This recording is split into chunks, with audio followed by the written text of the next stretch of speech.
Hello, little dreamers, and welcome to our story time.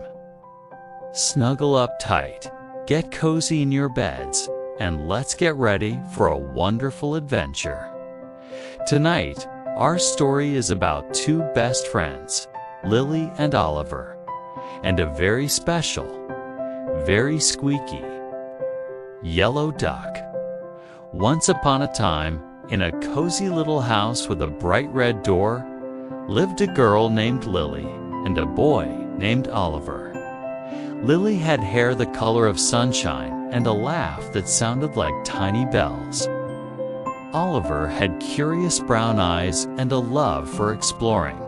They did everything together, from building towering forts with blankets to drawing colorful pictures of dragons and magical castles. Their very best friend, however, wasn't a person at all. It was a cheerful, bright yellow duck. This wasn't just any toy duck. This duck was their most trusted companion. Yellow Duck had been on picnics in the park, sailed in the bathtub during bubbly sea adventures, and even listened to all their secrets. He was the bravest, squeakiest duck in the whole wide world. One sunny afternoon, Lily and Oliver decided to have a special tea party in the garden.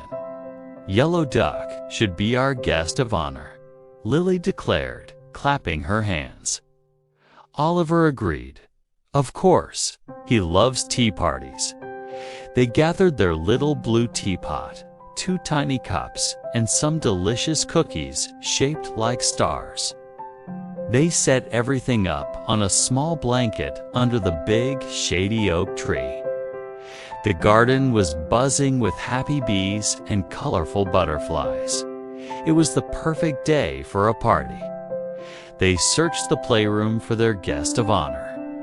They looked in the toy box, under the bed, and even inside the dollhouse. But Yellow Duck was nowhere to be found. "That's strange," Oliver said, scratching his head. "He was with us when we were playing pirates this morning."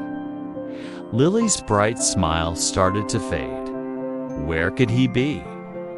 She whispered, a little worry creeping into her voice. A tea party just wouldn't be the same without their squeaky best friend. They decided to retrace their steps. "First, we were pirates on the high seas," Oliver announced, pointing to the living room rug. They imagined their sofa was a grand pirate ship. They had sailed across imaginary oceans, searching for treasure. Maybe he fell overboard. Lily gasped. They looked under the sofa cushions and behind the big armchair. They found a lost crayon and a shiny button, but no Yellow Duck. Then Lily remembered, "We built a castle in my room." They ran upstairs. The castle, made of pillows and blankets, was still standing. They crawled inside, peering into every shadowy corner. It was a magnificent fort, but it was an empty fort. Yellow Duck wasn't there either. The worry grew a little bigger. The house felt quiet and empty without his cheerful squeak. Feeling a bit sad, they went back to the garden. The tea party was waiting, but it didn't feel like a party anymore. As they sat on the blanket, Lily looked towards the small, sparkly pond at the very edge of their garden. It was a tiny pond, filled with smooth, gray stones and a few lily pads. "Oliver," she said softly, "we didn't play by the pond today, did we?" Oliver shook his head. "No, we stayed away from the water." But something yellow caught Lily's eye. Bobbing gently on the surface of the water, right next to a big green lily pad, was a familiar shape. "Look!" she cried, pointing. Oliver's eyes widened. There he was. It was Yellow Duck, floating peacefully on the pond, as if he were on a grand, real-life sea adventure. They carefully tiptoed to the edge of the pond. How did he get in there? It was a mystery. Maybe a playful breeze had carried him from the porch, or perhaps he had rolled down the grassy slope. It didn't matter. They were just so happy to have found him. Oliver reached out with a long twig and gently guided Yellow Duck back to the edge. Lilly scooped him up and gave him a gentle hug, being careful not to squish his squeaker. "Oh, you silly duck," she giggled, her bell-like laugh returning. "You gave us such a fright." Oliver patted Yellow Duck's head. "You just wanted a real swim, didn't you?" Yellow Duck let out a happy, loud squeak as if to say, "I did, and it was wonderful." They dried him off carefully with a soft towel and carried him back to the blanket. The tea party could finally begin. They poured imaginary tea into the tiny cups and gave Yellow Duck the very first sip. They shared their star-shaped cookies and told him all about their search. Yellow Duck listened, squeaking in all the right places.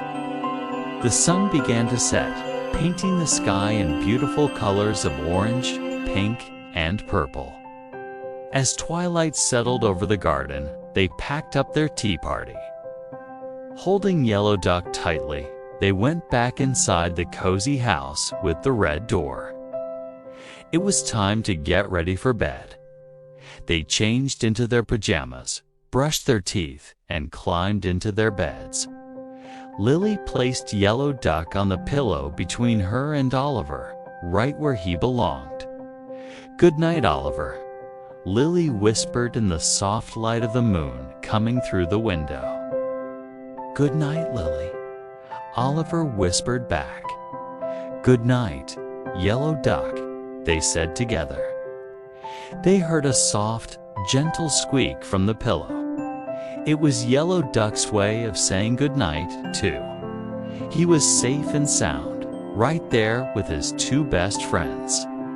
And as Lilly and Oliver closed their eyes, they dreamed of wonderful adventures.